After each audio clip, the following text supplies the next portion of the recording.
And that brings us to the last, the health of those in Rafah.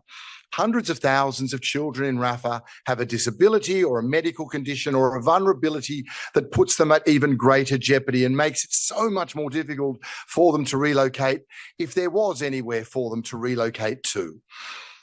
In Rafah, I saw children who'd had amputations now in tents because hospitals are full. Those children, and many, many more, are now told to go to zones such as Al-Mawasi, the so-called safe zone of Al-Mawasi, where UNICEF reported a couple of weeks ago on a little boy called Mustafa who had left his family home to go and get parsley for dinner and was shot in the head. Mustafa was killed in the safe zone, so-called safe zone of Al-Mawasi, the zone where children and families in Rafah are now told to go to. This past weekend's events in Gaza, the continued killing of children, more attacks from the warring parties and now evacuation orders, yet again expose how parties to this conflict continue to utterly disregard the lives and protection of civilians and of children. This has to change, and this is the last moment for that to change. Aid must flow, hostages must be freed, Rafah must not be invaded, and children must stop being killed. We've pleaded, we have implored countless times, and we do so once more. For the children of Rafah, we need a ceasefire now.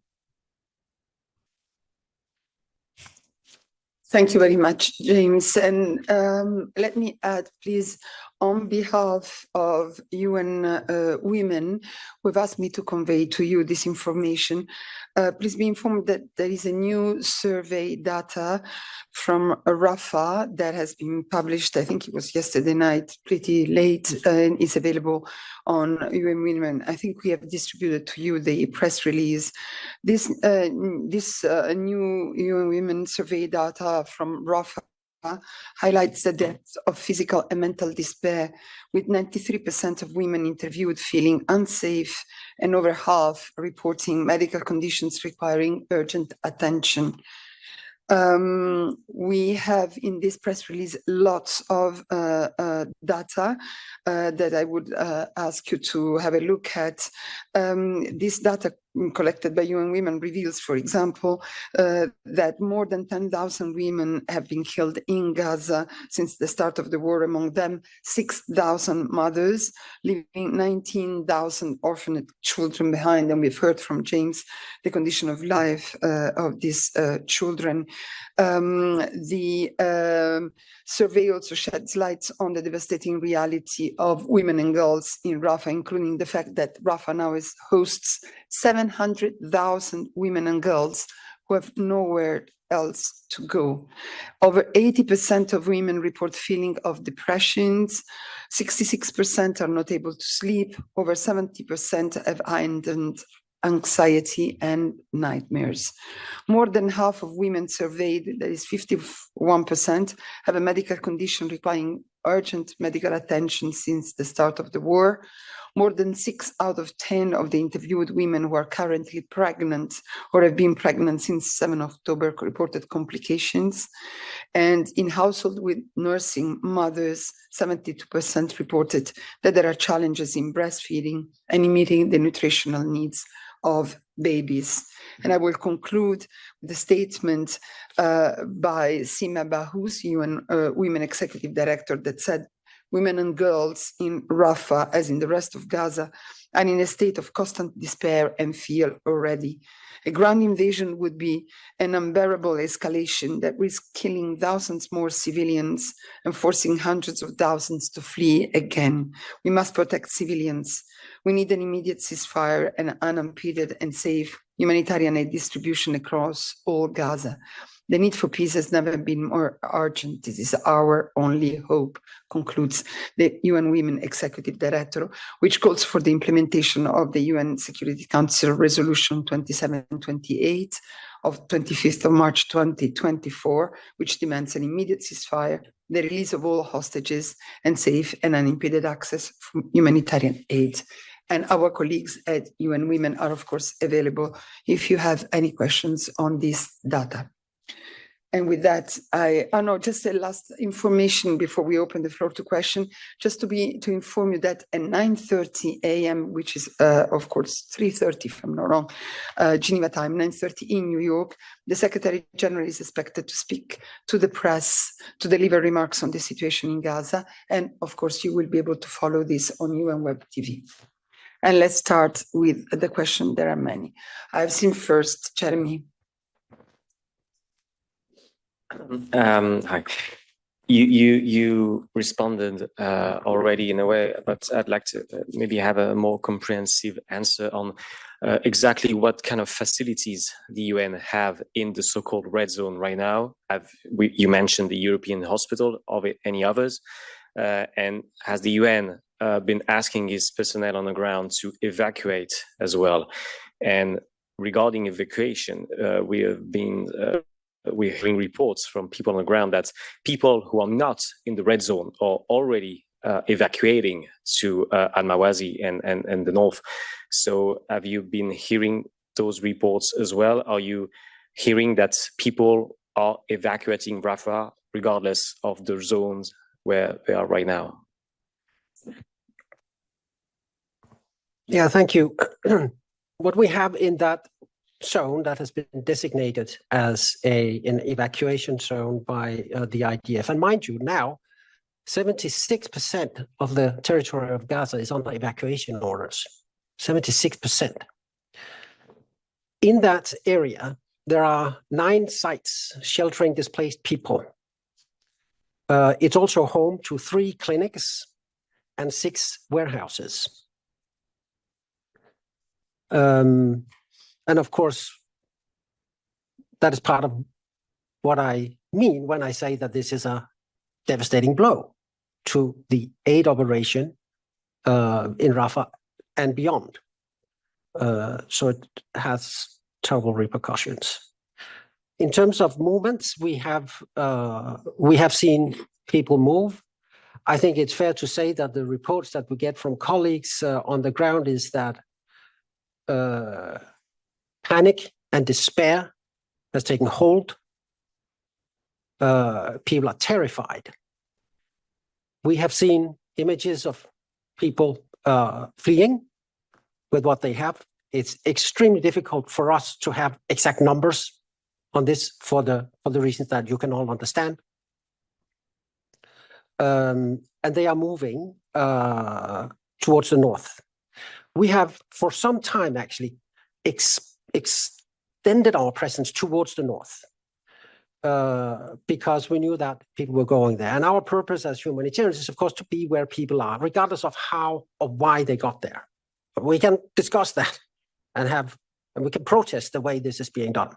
But of course, our imperative is to help people, and we will go to where they are. So we have seen that movement. Now, what is very important with these kind of evacuation orders, and that is enshrined in international humanitarian law, is that one, people must have adequate time to prepare for the evacuation. Has that happened? No. They need a safe route or corridor to get to the designated area. Have they had that? Is that present? Absolutely not. On units, we've heard the reports from the missions going there. It's littered with unexploded ordnance, massive bombs lying in the street. It's not safe. 3, the point of destination must be safe, and they must have access to humanitarian aid. Is that the case? No, it's not safe. We've just heard that. And by the way, the area that they have designated as quote unquote safe zone, they changed. You have seen the map that they have put out. It's about 3 times the size that it was previously. So these things are constantly fluctuating, and that is not a conducive environment for carrying out a safe evacuation of people. So they must have access to aid where they go. That is not the case, particularly in Al-Mawazi. The major problem is that there's no infrastructure. What underpins a humanitarian operation is access to electricity, access to water and sanitation system, sewage system, and so on. That it's not there. It's simply not there. And finally, but that's looking a bit farther ahead. If such an evacuation is carried out, people must be allowed to return to where they come from when it's safe to do so. From UNICEF, yes, that crossing is where our supplies come through almost exclusively. That's water, and I explained some of the data in terms of the sheer lack of safe water. It's in Rafah, it's around 1 litre per person in a household, which is catastrophically below any emergency levels. So that is people's lifeline, absolute, and simply cannot maintain that without supplies coming through there. UNICEF won't leave. Our motto, very much like we heard from UNRWA yesterday and from I'm sure all other agencies, to stay and deliver. In terms of if we've had people moving not from those zones, yes, I've spoken to people. I speak to people regularly there and was asking how they were yesterday. 2 things struck me. One, yes, people are moving from other areas in Rafah. And I think that's because they have realised that it's important to look at the evidence of what's happened in Gaza in the last 7 months rather than the language used. So the language used now is, of course, quote unquote, limited invasion. Now, as we've spoken about previously here from this platform, it was in November, December where promises were made that the south of Gaza would not possibly endure the ferocity of the north. And then I've stood in Khan Yunis, the neighbouring city to Rafah, and seen utter devastation, 360 degrees, more intense devastation of a city than anywhere in my 20 years. So people are well aware that they need to look at the evidence and the way this war is being conducted rather than what leaflets say. The final point I'd say to that is the people I spoke to yesterday just showed, again, a level of trauma. This was families who were aware that they would have to move, had been aware for months that this worst case scenario may come, and the people I spoke to invariably would say, I'm frozen. I don't even know what to pack. 7 months now. We talk, of course, of 2/3 of houses, homes and destroyed. We talk of reports of more than 14,000 children killed. So somehow we don't talk of not a single university still functioning, not a child has been to school for a year, and an unprecedented level of child trauma. That's what we're seeing now, again, in these children who are told, pick up your last surviving remnants of your life, and we move from tent to tent. That's also what's happening to children in Rafah now. Thank you. And I see, Margaret, welcome. You may have also something.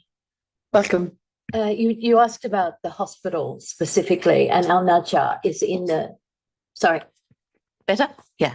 Al-Najjar is in the zone that's been designated, has been advised people to move. Now, they are not moving. They're staying open and continuing to accept patients, but they are also the only place now in Gaza where dialysis is taking place. They're doing around 200 dialyses per day. So again, if they're no longer functioning, if they're shut down, that means all those people will die simply from kidney failure, because that's what's keeping them alive. They are also overwhelmed. All the hospitals, there are 3 hospitals currently functioning in the Rafah area. They are all overwhelmed. They're all receiving more cases than they can deal with. The European hospital in Khan Yunis is also threatened by this action because it will be cut off. So it, again, is a very important hospital for dealing with the wounded. It's called the European Hospital because the EU has funded it, but it will probably not be able to function as well, or it will be difficult for patients to access due to the incursion. Thank you to all colleagues. And yes.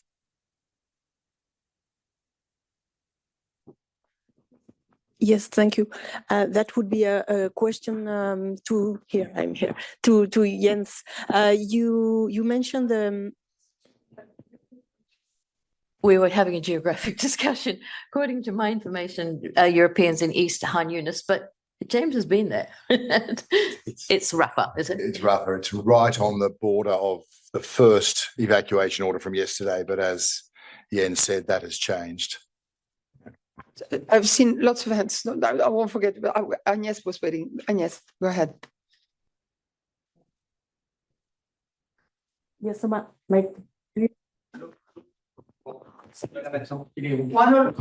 okay. Yeah. So the question concerns Kerem Shalom. You say that it was closed, but you didn't mention why. If you could let us know why. And concerning the fuel, so we understand that the fuel cannot entry anymore into Rafah and Gaza generally, if you could specify, and how many stocks do you have in Gaza or in Rafah of fuel, and for how many days, if you could specify. Thank you. Thank you, Jens. Yeah, thank you, Agnes. Kerem Shalom is operated by the Israeli Defense Force, and they have closed it. Simple as that. You have seen a few days ago there was an attack in that area. Of course, we call on those who perpetrated this attack to stop doing so. I mean, this is devastating as well. But it is the IDF that closes it down. As I mentioned, Rafah is currently under the crossing is currently under the IDF control, and we've been told there will be no crossings of personnel or goods in or out for the time being. For how long, I have no idea. But that's the current situation. Now, that has a massive impact, if you like, on your next question. How much do we have? We've been told that there's a very, very short buffer of about 1 day of fuel available, primarily diesel to run trucks and to run generators. So there's that. We know by and large that of all the aid that comes in, it's pretty much distributed immediately. It's not like that there's huge warehouses full of aid. It's distributed immediately for good reasons. Yeah, go ahead. Yes, you said 1 day for Rafah, or 1 day for all Gaza? This is as fuel only comes in through Rafah. The 1 day buffer is for the entire operation in Gaza. Benjamin. Thanks, Alessandra. Question to Jens, and then question to all of the three on the podium. So just to be clear, you said the two main arteries are closed. That's an evidence. Is there any type of contingency plan that is for rerouting maybe somewhere the supply of humanitarian aid? Is there any other type point of entry for the aid?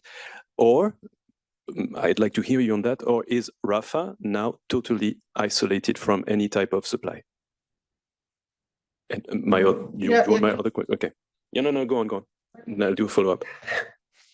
Thanks. There is, as you know, the areas crossing in the north, which have been opened recently. There's nowhere near the volume of aid that comes in compared to Kerem Shalom and Rafah. Now, of course, we are looking at all possibilities, right? I mean, we didn't know that this was going to shut down these two crossings in the south that we rely on so heavily, not of our own choice, but because that's what we've been designated to use, right? So we're looking at, of course, all options for how can we kind of get something in there. It remains to be seen, but Ares is, of course, on the table, if you like. Sorry, the second part of your question? The second part of my question is Rafah now isolated from any type of supply of aid? Because even if you go through Erez in the north, then is the road open? Yeah, exactly, and very good point. It's like what we've been talking about for a very long time. Why we have advocated for opening in the north, because of the illogical way of delivering aid in the north, that you have to go all the way to the south and then drive through a war zone to get to the north, where we've said, well, can't we just get in from the north? Now you flip that around and you say, we will have to drive through a war zone, but in the other direction to get from Erez to the south. So of course we need to have aid as close to people as possible, and it is close to people. It's there, just on the other side of the border. So of course we need those openings. And you had a question for the other colleagues? Yes, just the last one. Also, some kind of technical question. Were you able to preposition any type of aid in the Al-Mawasi designated humanitarian zone? Or is it only controlled or dealt by COGAT? Yeah, some for UNICEF, some pre-positioning, but not of the things that we need day to day, which is water for UNICEF, and very little pre-positioning in that area of the high energy malnutrition supplies that we need for children. The only thing I'd add to what Jens said is that the conversation about where aid comes in is critical, and he's dead right. Areas will simply not be enough. It's also very important to underline that this is not just about goods coming in, it's about them being able to freely move around when they come in. And this has been the constant war of words and disinformation, to be frank, that's happened. Once goods come in, then we sit, and I've done this many times, for hours and hours and hours at checkpoints. As other United Nations senior officials have said, you know, they know this dance. You sit at a checkpoint for hours until knowing full well that the clock will tick and we won't be able to work in the dark. And so approval was gained, but time was not with us and we had to return. So the freedom of movement and more opening of checkpoints on the Gaza Strip is something that urgently needs to happen if we're serious about preventing a famine. Thank you. Yeah. Yeah, you want to go ahead? Yeah. We also, it was the pre-positioning of supplies. Yes, we indeed did pre-position supplies in a warehouse away from where we expected the military activities to be happening. But again, as James has said, I haven't seen the place, but from all descriptions, it's not an area that you'd be able to actually put supplies in, but we've put medical supplies, but again, they will run out very quickly. And the critical thing is, again, for the hospitals to be able to receive patients, which will be impossible in the middle of a conflict like this. We've only got 30% of hospitals functioning in any shape or form, and that is not a shape or form you or I would understand as a functioning hospital. Okay, more questions from the room. Beza, then Emma, then Isa. Thank you, Alessandra. You already mentioned about the contingency plan and relocation of the supplies, and you said it's going to run out quickly. But what I would like to ask that at what level those relocated supplies can meet the needs of the people in the move right now? Can you give a date for that? I can't. Yeah. I can't give an exact date. There are many types of supplies. We're about medical supplies. We're about fuel. We're about high nutrition biscuits. There are many kinds of supplies, and there may be various levels of availability of that. That doesn't, negate what I said before, which is that the overall picture is that aid is pretty much distributed immediately. Because the needs are so high. We don't have the luxury of having huge warehouses with a buffer stock. Emma? Just given this picture that you've painted of very few stores, can you just fast forward a couple of days? What does the situation look like if these two key crossings remain closed? And for WHO, for Margaret, please, are there any exceptions at all for patient transfers out of Gaza and maybe medical supplies coming in? Rick Peppercorn mentioned that Rafah was the main one taking almost all of the supplies in. Just spell out that situation, please. Thank you. Jens? You want me to crystal ball this a bit. Let me put it like this. If no fuel comes in for a prolonged period of time, it would be a very effective way of putting the humanitarian operation in its grave. Clear. Margaret? For the last 2 days, yesterday the crossing was closed and there were not any exceptions, no personnel in or out, evacuations, nothing. And my understanding is the same applies today. So nothing in, nothing out. Yeah. Isabel?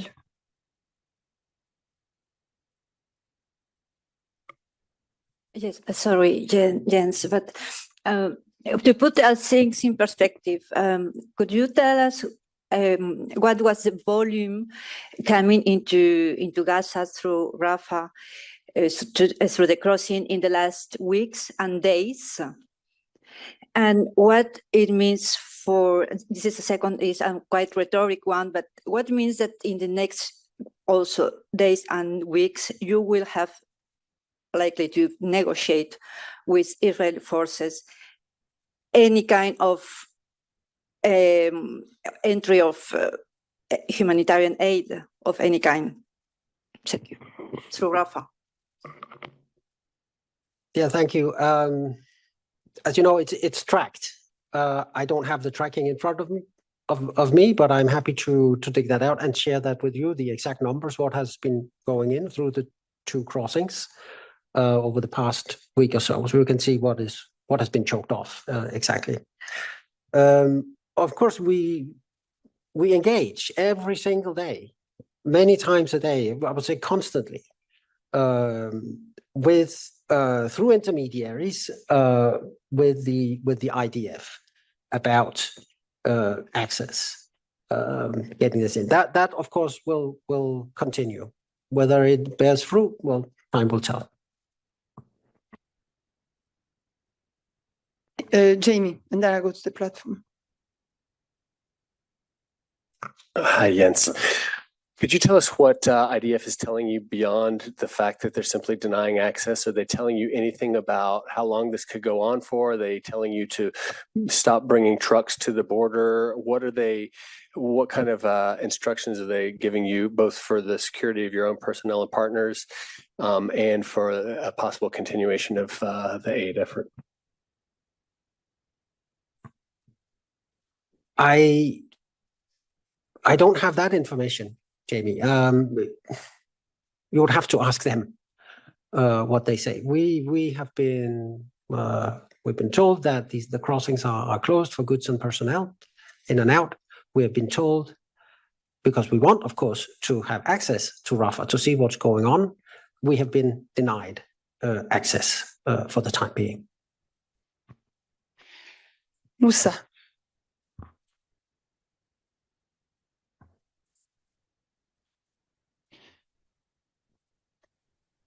Oui, merci. Oui, c'est bon, merci. My question is for Margaret. I refer to the United Nations expert group statement yesterday. They said more than 39 bodies were discovered in the Nasser and Al-Shifa hospitals, including those of women and children, many of whom are believed to have serious signs of torture and summary executions, and potential examples of people being buried alive. If Margaret, you have some information about that, you can confirm this, the statement of the experts group. Thanks. I wonder whether this is more a question for Ravina, who is actually our next speaker, but maybe she can come to the podium. Margaret, do you have anything you want to add on this? No, it's exactly. We don't do the forensics. We don't do this area of work. So this is definitely for Ravina, you have already spoken about this in the past days. I don't know if you have an update on this. Thank you. Good morning. Yes, as Alessandra pointed out, and as you know, we have spoken about the issue of mass graves. What is clear is that mass graves exist in both the compounds of Al-Shifa and Nasser hospitals. Hundreds of bodies have been found. What is unclear is the circumstances under which these people were killed. We have received very worrying reports, including, as I've mentioned before, we've received reports that some of the bodies were found with their hands tied. Now, these are not reports that we are in a position to verify. There are several NGOs and other actors on the ground who are trying to gather more information. We're in close touch with them.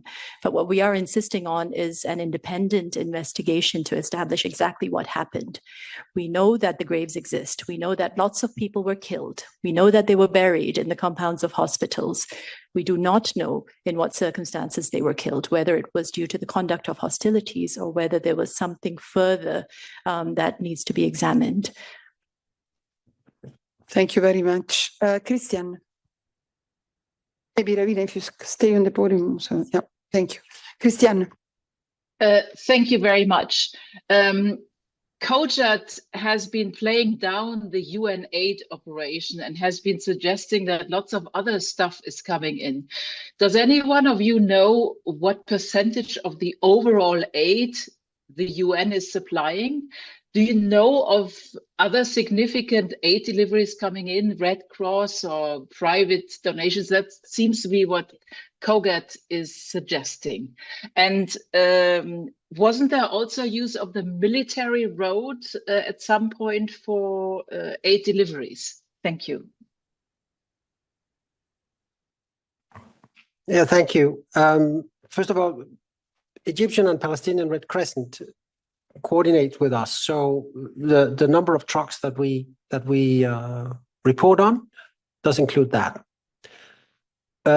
We have seen, as you have, some kind of commercial operation done by the Israelis. I think you will recall what has been referred to the Flower Massacre, which was one such operation that ended in tragedy. We have humanitarian experience and expertise to stand up a proper, principled humanitarian operation, and that is what we intend to continue to do. It is there, and we are not leaving Rafah, as James said. That goes for all of us. We intend to stay as long as is humanly possible. Thank you. Unless Alex wants to add something now, so let's go to Nick. Yeah, thank you. For Jens, I take your point that the Erez crossing is no substitute for Rafah and Kerem Shalom. Could you just give us an idea of what aid is coming through that particular crossing point? Can you also give us an update on the maritime deliveries on the floating pier? And again, you've said before that this is no substitute, but it would just be useful to know where we are with that and if we can see aid coming in via that route anytime soon. And just as a quick side note to Alessandra, it'd be good if the UN Women could actually circulate this report. We haven't seen it. It'd be great to have it. Thanks. Just quickly answering this, we have sent it. In fact, both of me and Solange have sent it to you during the briefing, so you should have it in your email. And of course, our colleagues are available for questions. It's not a report, it's a press release with updated data. Jens. Thank you. I hope the microphone is in the right position now. Thank you, Nick. Can I add that request to what Isabel asked about on the numbers of trucks or what we know has gone through Erez? It's not data I have in front of me, but I'll be happy to investigate that. As to the pier and the maritime corridor, it's not functioning yet. We are not the ones building it, so you'll have to talk to the US authorities about that. Yep. Sorry, I thought it's the hand in the room. Yeah, Isabel. Oh, but maybe. Yeah, sorry. It's a follow-up. Okay, go ahead. If you can comment, Ravina, what all this means in human rights terms in Rafah, what is happening now? Thanks, Isabella.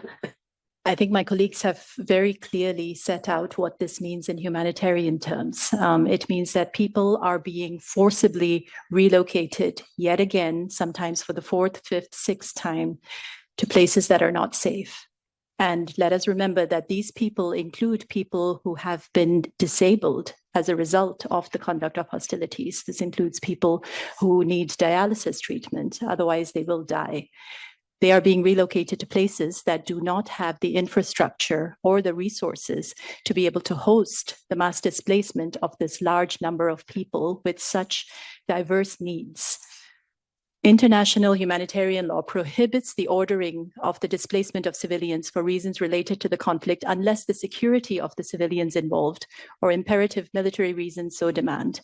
Even then, this is subject to strict legal requirements, and Israel has strict obligations under international humanitarian law to ensure the safety and access of these individuals to medical care, to adequate food, to safe water, to sanitation.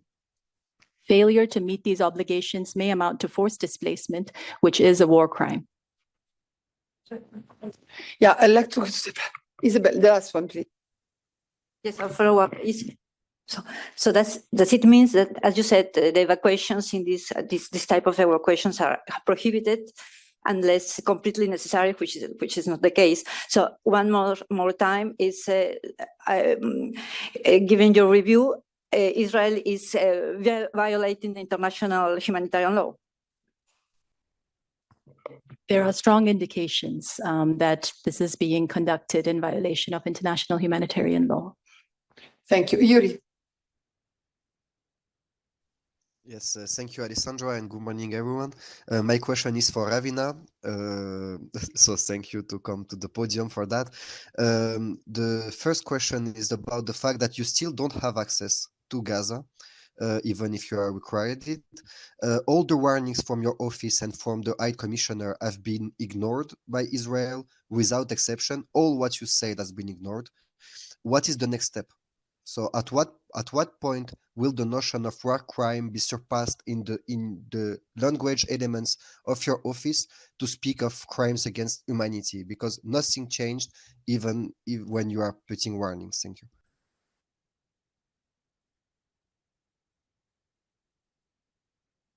Thank you.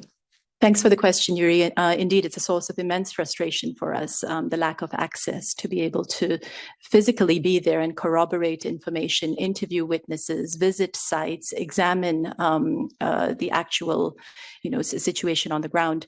We are continuing to press for access. This is crucial. We are also continuing to carry out remote monitoring and put out information that we are managing to corroborate to try to bring some factual clarity, some legal clarity, and perhaps even some moral clarity to what is happening here. On situations like the discovery of the mass graves, what we were concerned about is that this will be yet another blip on the radar, yet more violations carried out in Gaza that just get forgotten about over time. Well, these violations should not get forgotten about. They need to be recorded, they need to be reported widely by the media. They need to result in pressure from member states that do have leverage over the parties to the conflict to bring such violations to an end. They need to be recorded so that there will be accountability, so that investigations do take place and ultimately there is accountability and the cycle of impunity does not continue over and over and over again as we have seen it.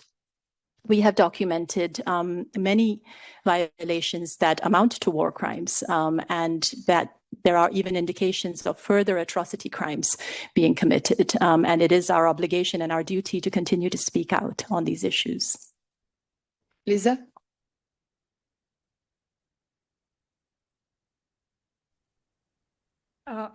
Yes, thank you. Thank you, everyone. This is very sobering discussion, I must say. Ravina, I'd like to ask you about the mass graves, whether it is clearly determined that Israel, in fact, has dug these mass graves. I ask this because Israel just the other day came out with a release saying that the mass graves were dug by Gazans themselves before Israel's operation began. So I'd like your input on that. And also, is this still to be determined? And then how likely is it that an independent investigation will go ahead in the medium term, or is this something for the long term? Because do you believe that forensic experts will be given access to the area right now? How long is this likely to happen?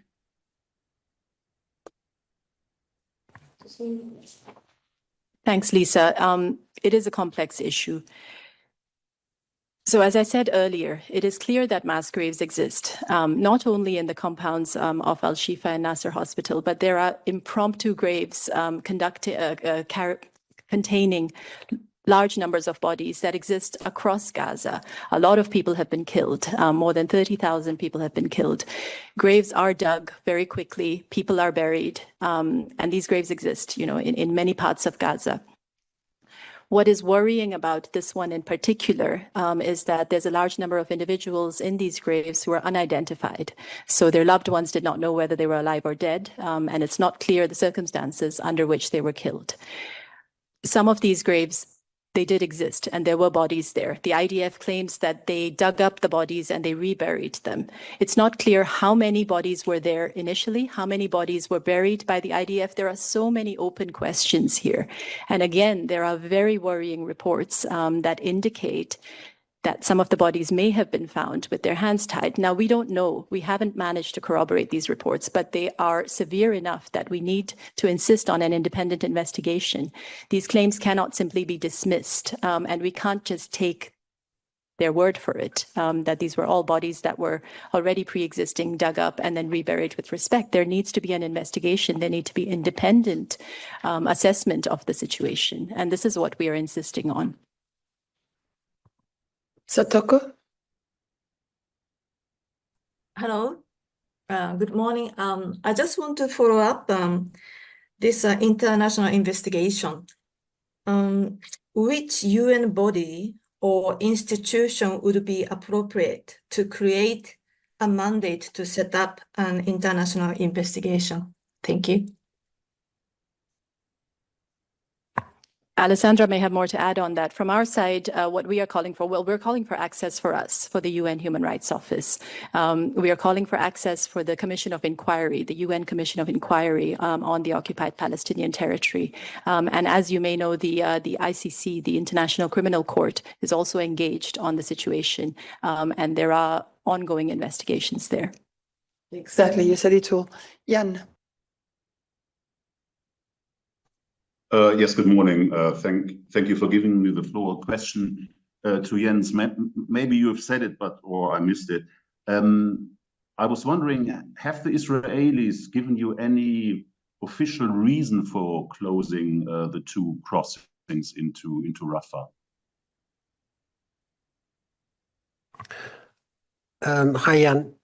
No, not particularly, but it's part of the zone that they have now issued evacuation order for, but we have not gotten anything apart from that it's closed. Second question from Nick. Yeah, thank you. A question to Ravina and Margaret. There were reports last week that the former head of orthopedics at Al-Shifa, Dr. Al-Bursh, had died in Israeli custody. Have either of you been able to get any further information on the circumstances or cause of his death? Thank you. No, I'm afraid not, Nick, but let me check if colleagues have managed to gather any further information on this. I'll get back to you. And Margaret makes a no sign, so yeah. Well, you want to say something? No? Likewise, I'll follow up for you, Nick, and I will see if we've got more information on this tragedy. Thank you very much. Catherine. Yes, good morning to all. Thank you, Alessandra. Two questions my side. A follow-up about question already asked about, according to you, Alessandra, which entity at the UN is able to take any decision regarding the fact that Israel is systematically refusing the request of access to visit Gaza to heads of agencies, not only human rights, but other heads of agencies have requested to go and visit Gaza and West Bank, and they haven't got a positive answer. They got no answer, in fact. And I'd like also to come back to the West Bank. Could you tell us more about the situation in the West Bank? I don't know, Jens or James or Margaret, any of you, because we know that some people from Gaza are trapped in the West Bank since the beginning of the events in October. What about Ravina? What's happening there? Because people are focused on Gaza, but there's a lot of things happening apparently in the West Bank. Thank you to all of you. Thank you, Katrina. I don't think I have anything to add to what Ravina said about the bodies.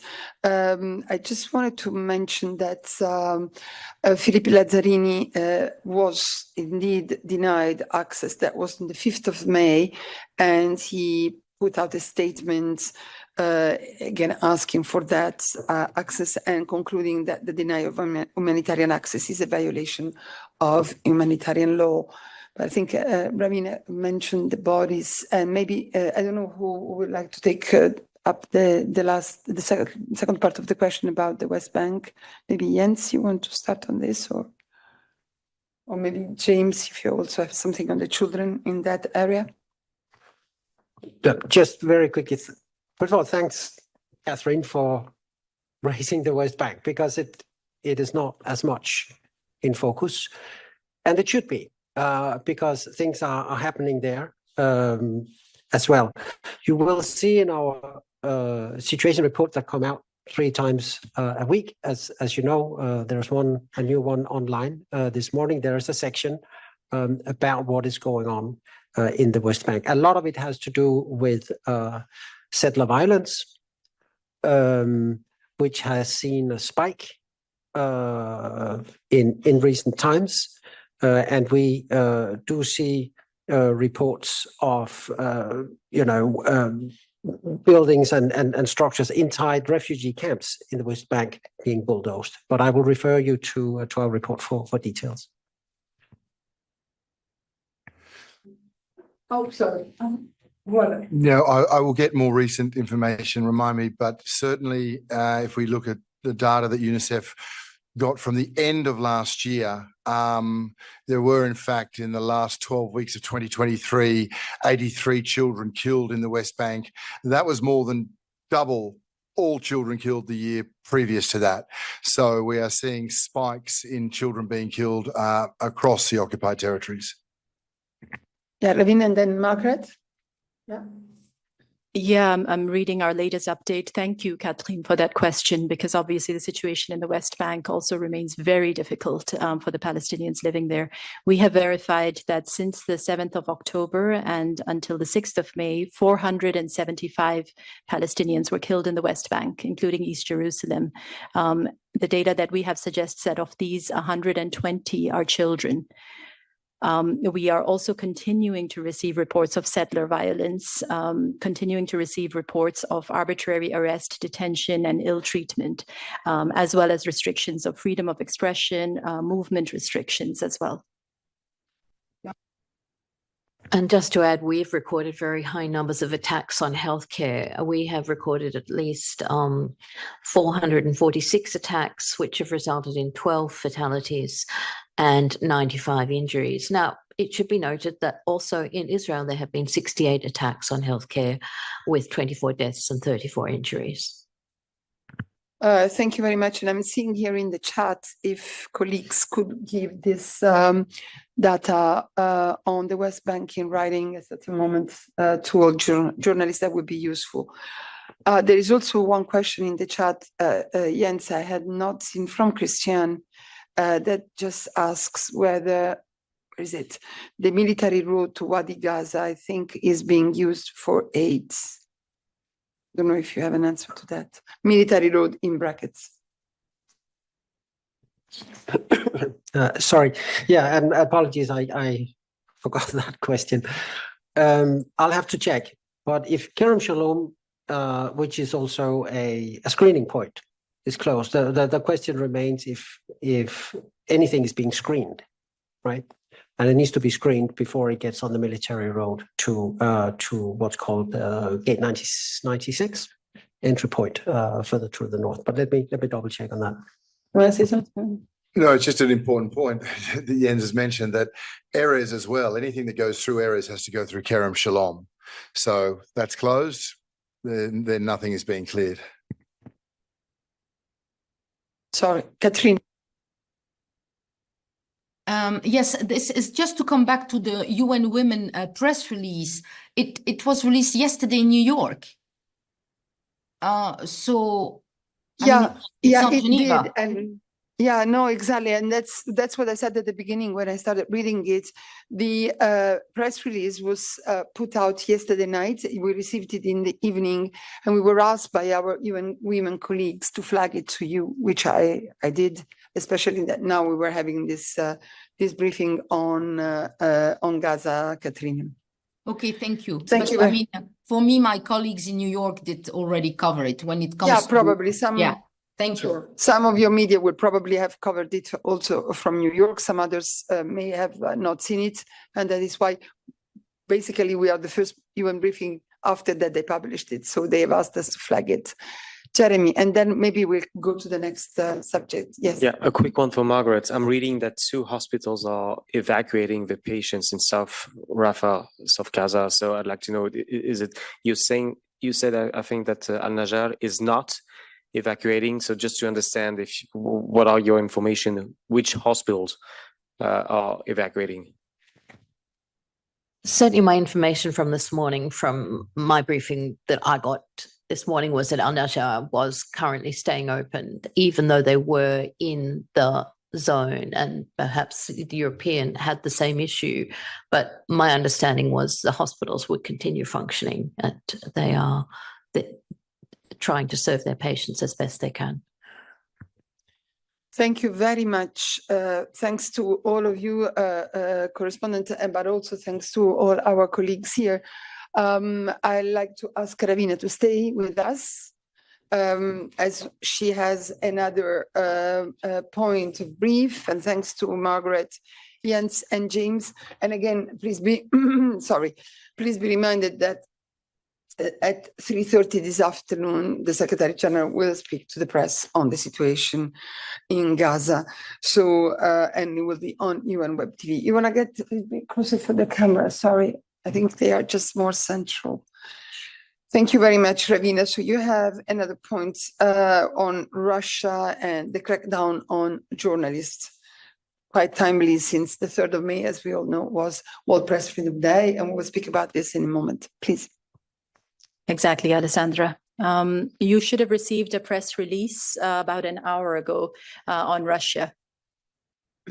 The UN High Commissioner for Human Rights, Volker Turk, is concerned by the increasing number of journalists charged, convicted, and jailed in Russia for their independent reporting in what appears to be an intensification of a crackdown on dissenting voices. The continuous attacks on free speech and the criminalization of independent journalism in Russia is very troubling. Since the start of the invasion of Ukraine on the 24th of February 2022, the number of imprisoned journalists in Russia has reached an all-time high. The crackdown on journalists' independent work must immediately cease, and the right to inform, which is a key component of the right to freedom of expression, needs to be upheld. At least 30 journalists are currently detained in Russia under a variety of criminal charges, and these include charges ranging from terrorism, extremism, disseminating knowingly false information about the armed forces, spying, treason, extortion, infringing upon people's rights, violating the provisions of the law on foreign agents, inciting mass disturbances, illegal possession of explosives, and illegal possession of drugs. Out of the 30 reporters deprived of their liberty, 12 are serving prison sentences ranging from 5.5 to 22 years in prison. Since March, at least 7 journalists have faced administrative or criminal charges, particularly for criticism of Russia's actions in Ukraine or for alleged links to the late opposition politician Alexei Navalny and his anti-corruption foundation. The Russian authorities appear to be attempting to further strengthen control of the narrative, both around domestic issues and around the conduct of hostilities in Ukraine. As a result, people in Russia have increasingly restricted access to non-state information and viewpoints, which hampers their ability to benefit from diverse sources and to make fully informed decisions on matters of vital public interest. We are also concerned about the frequent use of the broad legislative framework to combat terrorism and extremism. And we call on the authorities to amend the legislation to comply fully with principles of legality, necessity, and proportionality under international human rights law. Journalists should be able to work in a safe environment without fear of reprisals. We call on the authorities to immediately drop charges against journalists who have been detained solely for doing their jobs and to release them. Thank you very much, Ravina. Jeremy. Thanks, Ravina. We know that several opposition figures have been offered to fight in Ukraine and France, just like many prisoners in Russia. Do you have any information that journalists who are in prison have been offered the same, the same thing? That's a good question, Jeremy. I don't have specific information on journalists who've been offered the same thing. What is worrying, of course, is the lack of transparency as well with regards to many of these moves. And again, the fact that independent journalism is being cracked down upon, it just leads to a level of uncertainty and facilitates a climate of misinformation, disinformation, chaos, and panic for people who don't know what their rights are in these circumstances. But whether journalists have specifically been targeted on this, I'll check and get back to you if we have information. Thank you very much. Any other question to Ravina on this particular subject on the room or online? No. Oh, yes, Lisa Schlein. Yeah, thanks. Ravina, how many of the imprisoned journalists are foreign journalists, and are they specifically imprisoned as political hostages, having something to do with the country? Like there are at least one who is very famous in the United States who is still being held there. There is also someone from Radio Free Europe, I think, who has been held there and so forth. And then I was wondering who are the journalists that are selected for imprisonment? What I mean is that there are some Western journalists from CNN, from other agencies that somehow or other, at least until now, have been able to report there. So I'm wondering, how these people are chosen as to who should be imprisoned and who is to be allowed there. And is it your contention that Russia in general is not a safe place in which to be a journalist? Thank you.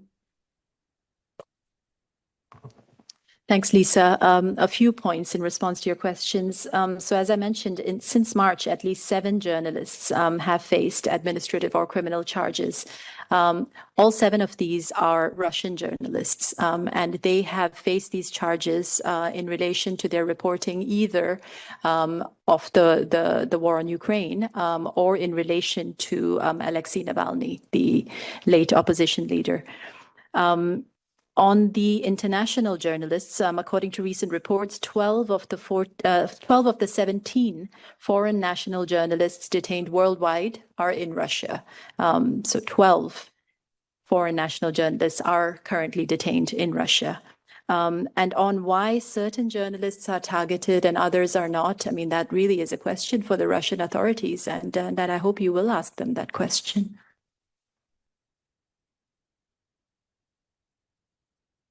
Thank you very much. Any other question in the room? I don't see also any. Sorry, Lisa has a follow-up. Pardon. Yeah, I asked whether Russia is simply not a safe place in which to be a journalist. I mean, are you kind of playing Russian roulette when you go there? Russia is a place where it is very risky to be a journalist these days.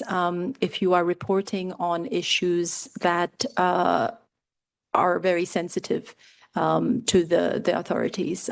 If a narrative is being challenged, an official narrative is being challenged, particularly with regards to the war on Ukraine. Continuous attacks amount effectively to a criminalization of independent journalism in Russia. Thank you very much. And before we close this issue, sorry, please let me remind you of an event which is taking place this afternoon at the Palais des Nations. As you may have seen, the World Press Freedom Day this year has been dedicated to the importance of journalism and freedom of expression in the context of the current global environmental crisis. The idea is to highlight the significant role that the press, journalism, and access to information play to ensure and secure a sustainable future that respects the right of individuals, the diversity of their voices, and gender equality. In this context, UNESCO, the liaison office here in Geneva, UNEP, WHO, OHCHR, the permanent mission of Austria to Geneva, the permanent mission of Chile to Geneva, and the Geneva Press Club, together with the UN Geneva, UNOG, organizes an event today from 3 to 6 p.m. in room 23 of the Palais des Nations. This event is really meant to focus on science communication in shaping public understanding and policy making regarding environmental issues. There's a lot to say about safeguarding journalists and scientists, particularly women, against the specific challenges and threats they encounter in the fields related to environmental reporting on environmental issues. Independent journalists and scientists are crucial actors in helping our society separate facts from fiction and take informed decisions in the area of environmental policies, which is particularly important at this time. So we hope we will see you in room 23 this afternoon at 3 o'clock. The Director General of UN Geneva will open the meeting.